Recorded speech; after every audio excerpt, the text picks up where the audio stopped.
Au thème, cher Kamit, aujourd'hui je vais répondre à vos questions. Voilà, je vois qu'il y en a assez il y a cette question. Et je vous fais toujours répondre au fur et à mesure pour que je n'ai pas trop de questions à la dernière minute. Alors, question-réponse, c'est un épisode spécial pour vous, chers abonnés, pour que vous puissiez avoir des éléments de réponse à vos préoccupations. Et vos questions ne doivent pas être limitées au thème.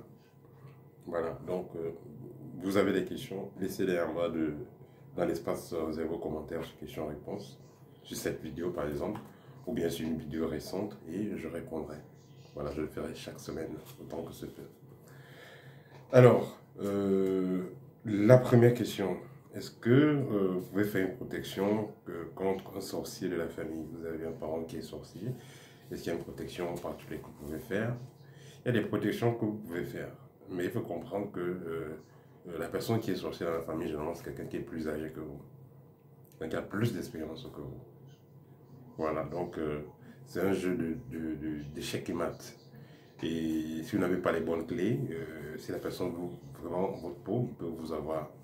Donc vous n'avez pas à vous limiter à tout simplement une protection que vous ferez. L'idéal sera de faire une initiation pendant laquelle on vous apprend comment le monde spirituel fonctionne et quels sont les dangers qu'il y a quand vous êtes dans une famille où il y a des sorciers.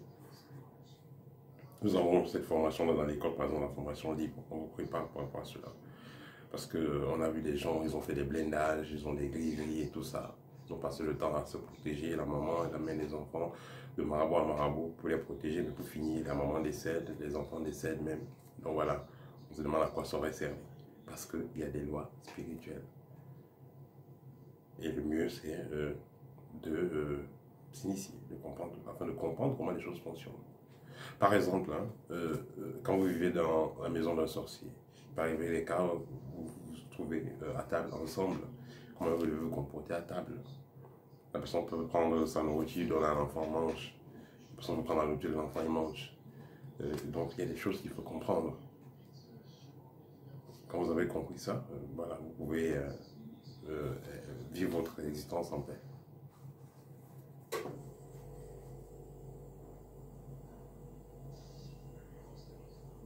Comment savoir si un membre de votre famille utilise votre étoile pour briller? Si un membre de votre famille utilise vos chances pour briller? Tout va dépendre du comportement que la personne aura, parce que celui qui utilise vos chances n'est jamais très loin de vous. Ça, c'est à 80%. Il y a des cas où quelqu'un peut être là. Lui-même, il vit peut-être aux États-Unis. Il a une maison à Yaoundé, par exemple. Il a travaillé sa maison. Et vous habitez là-bas. Vous pouvez absorber vos chances, même s'il ne vit pas physiquement là-bas. Et comment vous le saurez? Pas de nuit, couche de nuit, des attaques pendant le sommeil et tout ça. Alors que la personne est très loin. Donc c'est possible. Comme aussi, vous pouvez avoir un parent qui a la maison en Europe, mais qui vit en Afrique.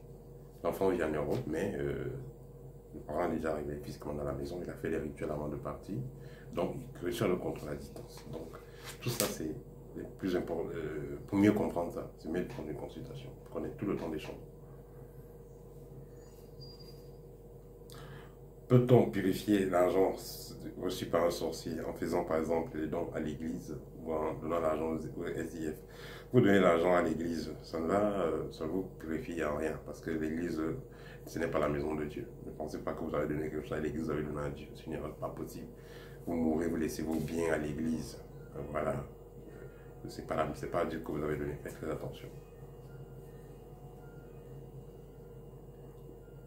Donc, vous n'allez pas purifier votre argent de cette façon-ci. Vous avez le livre guide pratique qui vous donne des techniques pour purifier l'argent. Par exemple, un argent qui a été reçu par un sorcier, je dis toujours prenez à peu près 9 jours à 10 jours avant de commencer à utiliser cet argent. Vous pouvez tremper cet argent dans un trou. Vous pouvez garder cet argent dans un trou, par exemple, vous mettez du sel gros grain, du sel noir, qui va absorber les énergies négatives, mélangez avec du souffle, vous mettez dans un trou. Vous attendez, veillez à ce que le sel ne fonde pas, hein. Mettez le sel plutôt en bas. Et voilà. Mais si vous avez la possibilité, emballez le tout avec un papier inox ou un papier qui sera imperméable, mais vous allez éviter le plastique, un papier imperméable. Vous allez mettre donc du sel, du souffle jaune.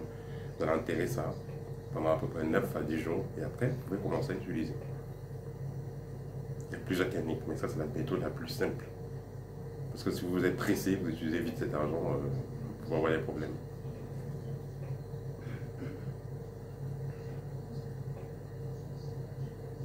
À quel âge doit-on apprendre à un enfant à faire les vibrations? Dès que l'enfant dès que l'enfant peut déjà partir à l'école physique, c'est-à-dire peut déjà écrire, peut déjà parler, peut déjà s'exprimer, il faut déjà lui apprendre à faire les vibrations.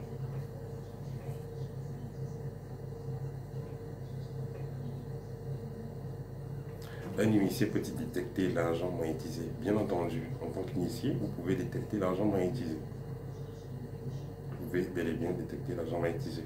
Quand vous êtes en face de l'argent magnétisé, dès que vous touchez, vous pouvez avoir des frissons, vous pouvez avoir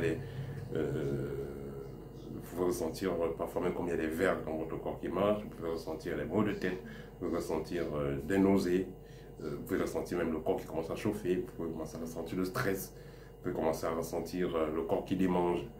Voilà, les réactions sont parfois un peu différentes, mais global, à 80%, les gens vont vous dire qu'ils ont ressenti certains effets qui sont similaires quand ils sont face à un agent magnétisé. Notez que l'agent magnétisé, le sorcier peut le faire de plusieurs façons. Le sorcier, de base, il peut prendre l'argent, il met dans son sac, il met en bas de son lit, il dort avec l'argent, il met dans sa poche, il dort avec, et après il vous donne. Voilà. Un sorcier moyen, il va se fermer dans son temple, faire des incantations sur l'argent pendant quelques heures, et puis vous donne. Mais un sorcier avancé, il prend juste de l'argent comme ça. Vous pouvez être en train de parler, vous pouvez être dans un restaurant ensemble, vous pouvez être en train de faire quelque chose, il peut te mettre au vol, il prend l'argent comme ça, et là il fait les incantations. Et après il vous donne. Il a pris l'argent, il a tenu ça pendant 2 à 3 minutes. Même s'il est occupé à faire autre chose, il avait l'argent sur l'une de ses mains, gauche ou droite. Et après il vous remet, il a déjà programmé l'argent. En même temps qu'il est avec vous, il est en train de faire des incantations. Et il vous donne, et puis il vous donne cet argent, ça part avec des esprits. Et ces esprits-là vont vous suivre. Et l'argent magnétisé, comme je le dis toujours, la distance ne va pas affaiblir l'argent magnétisé. Quelqu'un peut magnétiser son argent, vous êtes à New York, vous êtes en Allemagne, il est au Tchad, vous faites un Western Union, vous prenez l'argent, vous avez des sérieux problèmes. Parce qu'il a fait ses incantations, il vous a envoyé l'argent en CFA, vous avez reçu en dollars. Il a fait ses incantations avant, et c'est ce qu'il a fait. Donc l'argent magnétisé, ce n'est pas seulement une histoire de face à face, ça peut aussi être géré à distance. Ceux qui disent que la sorcellerie ne traverse pas l'au-delà, voilà, ils ne sont pas... ils n'ont pas raison, voilà, ils n'ont pas raison. La sorcellerie traverse l'espace et le temps.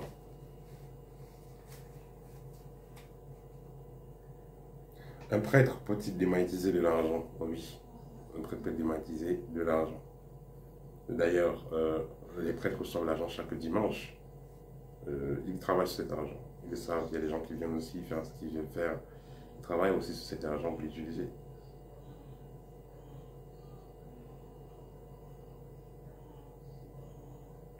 Comment est-ce que le sorcier utilise la chance d'une personne pour pouvoir la transformer en argent propre? Vous savez, l'argent en fait c'est la chance. L'argent c'est la vibration, c'est l'énergie. Quand vous avez cette énergie, l'argent vous suit, tout simplement. Quand vous n'avez pas cette énergie-là, l'argent ne vous suit pas, tout simplement. Vous avez l'énergie argent qui est en vous, parce que vos chakras fonctionnent bien, votre aura est propre.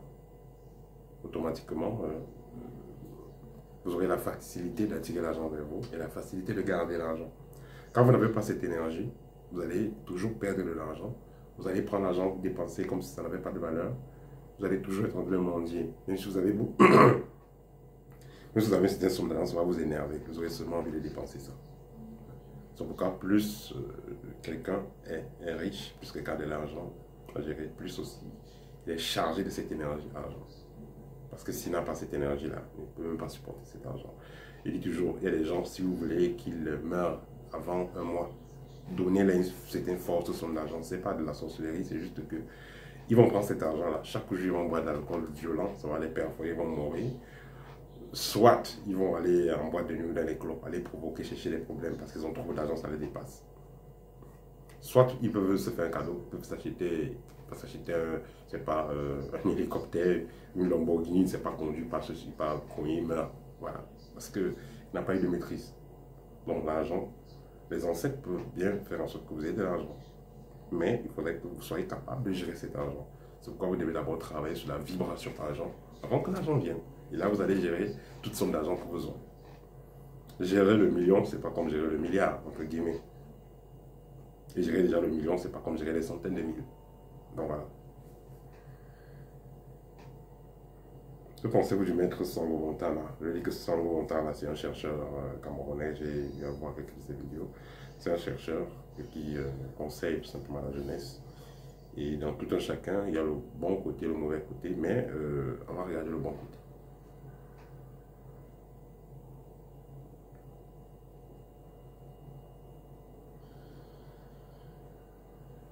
Peut-on avoir des effets nocifs, comme par exemple... Ok. Peut-on avoir des effets nocifs après avoir utilisé l'argent du sorcier? Bien entendu, si vous avez utilisé l'argent du sorcier, est-ce que vous pouvez avoir des effets nocifs même dans le physique? Oui, vous pouvez avoir le mal de ventre, vous avez acheté ce que le sorcier vous avez acheté avec l'argent que le sorcier vous a donné, vous avez acheté à manger, vous pouvez avoir mal au ventre, vous pouvez avoir des repas de nuit qui vont suivre en permanence, vous pouvez avoir des couches de nuit qui vont suivre en permanence, vous pouvez avoir même des maladies incurables qui en suivent. Voilà, beaucoup de choses peuvent vous arriver. Vous pouvez utiliser l'argent du sorcier, vous prenez une moto avec, et puis vous partez mourir, vous achetez une voiture avec, vous partez mourir, et voilà. Donc, c'est très important de faire attention à cela. Parce que de nos jours, les gens entrent beaucoup plus dans la sorcellerie que d'aller entrer dans faire une initiation magique. Les gens préfèrent beaucoup la sorcellerie de nos jours. Et beaucoup des écoles qui prétendent même enseigner la connaissance traditionnelle finissent même par être corrompus et liés à ces pratiques. Donc, ce qui fait qu'il faudra faire très attention de nos jours, essayer de comprendre au maximum comment fonctionnent ces choses-là, afin de ne pas être victime.